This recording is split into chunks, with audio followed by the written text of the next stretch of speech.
Hello everyone, and welcome to Week 4 in Module 4, Nursing 316. I'm April Weiss, and we'll be talking a little bit about your responsibilities for this week in Module 4. So when you enter Module 4, you'll see that the overview for this week really focuses on organizational management and leadership, the role of the professional nurse as a change agent, as well as ethical principles and tools for ethical decision making. We have, as always, listed your module objectives here for your review, but let's focus on your to-do list for this week. So your reading assignments, you do have chapters 10 through 12 to read in your course text. We have 2 web lessons we'd like for you to complete on basically practice change and being a change agent, as well as practice delegation. In your third activity, we'd like for you to once again review the Contemporary Nursing Issue Project Guidelines and Rubric. This is something we went over previously, but it is, again, broken down into Part A and Part B, Part A being the narrative and Part B being the poster presentation. This week, you will be submitting your second draft of the Contemporary Nursing Issue paper. You will be focusing on the evidence to support your strategy, as well as the conclusion of the paper. By this time, you will have already received my feedback on the first 2 sections of the paper from Draft 1. So you will not only be correcting the 2 sections that I've already given you feedback on, but you also will be submitting the 2 new sections here, which you will again receive feedback on before you submit your final draft.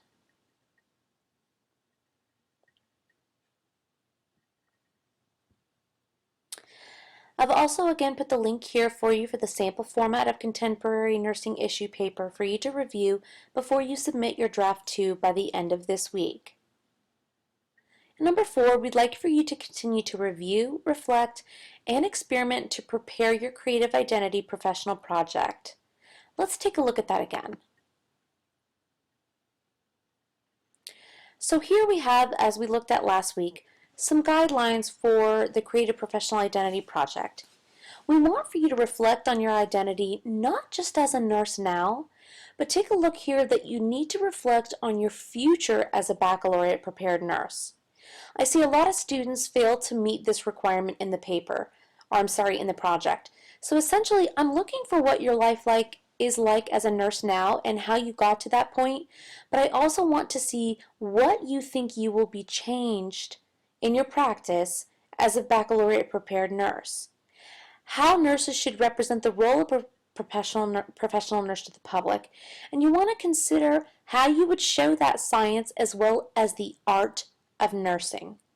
I need to be able to view as well as tell what your opinion on the art of nursing is. You also want to choose a creative electronic media outlet to express your self-reflection. So you'll need to include either a written or an audio narrative to explain how the project captures how your self-reflected identity as a professional nurse comes through.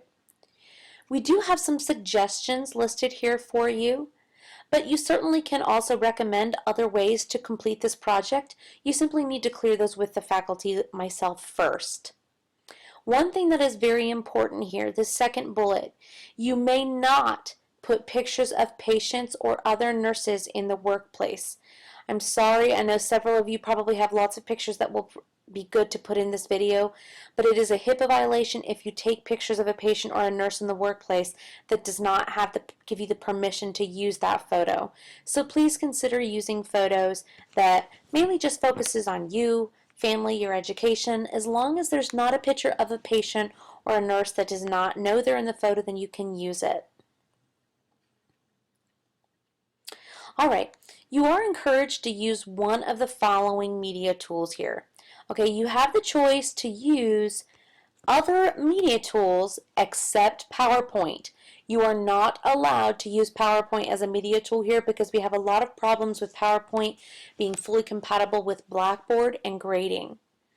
Now, remember as I stated last week, you have to create a YouTube account. The reason why is that once you choose how to make this professional identity video or audio, whatever media tool you choose, you need to upload it to YouTube. You will not be submitting to me a video in one of these programs. You will be submitting a link to your project in YouTube in the Grade Center. So, and you must make sure that that link is not written in the little feedback or notes section, but it's actually copied and pasted onto a Word document. All you have to copy and paste is the link onto a Word document and submit it as an attachment.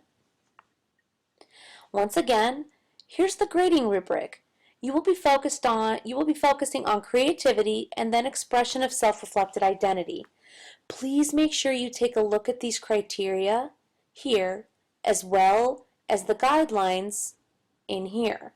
If you're not focusing on the art and science of nursing, your professional future, present, and past baccalaureate prepared nurse experience, expertise, and what it is going to be like for you, how you will change your practice as a future baccalaureate prepared nurse.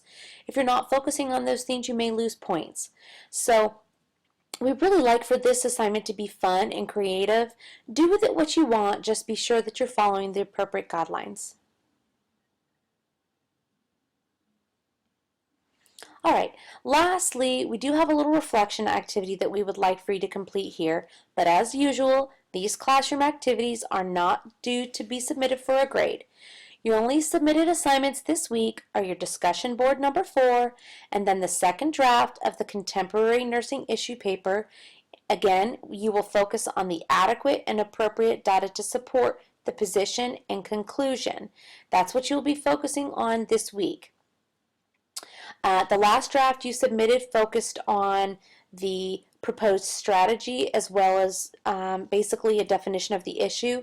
But this week you are focusing on the evidence-based literature that will support your position as well as a conclusive paragraph. We have some additional resources here listed that you can review and bring into your discussion board and or your other assignments. The discussion assignment this week focuses on nurse leaders. We'd like for you to choose a nurse leader that you work with or have worked with and talk a little bit about why you think this person represents a good leader. In addition to talking about why you think they're a good leader, we want for you to bring in the 10 identified competencies for leadership in the ANA standards of professional nursing practice. That is copied here for you, and we've even put here that standard 12, which is leadership, can be found on pages 55 through 56. So you don't really need to review the entire document. You can certainly keep it, and we'd love for you to review the entire thing, but for this posting, pages 55 through 56 focus on what those competencies are for the standards of professional nursing practice.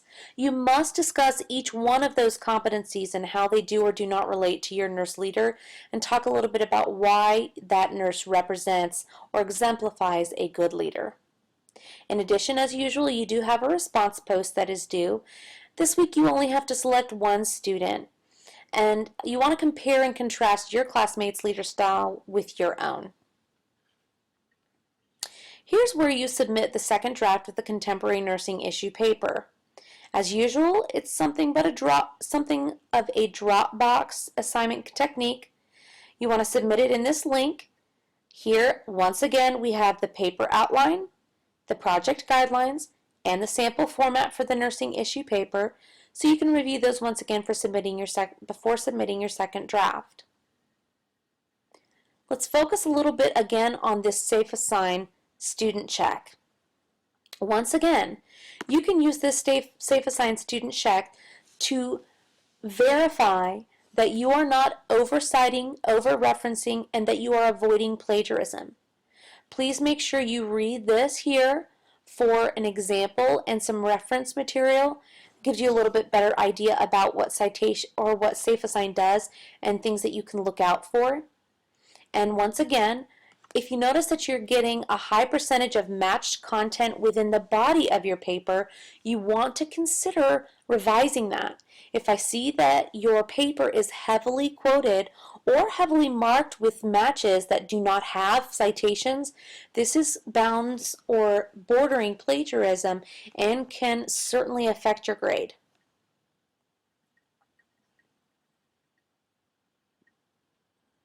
All right, I believe that's all I have for Module 4 in Week 4.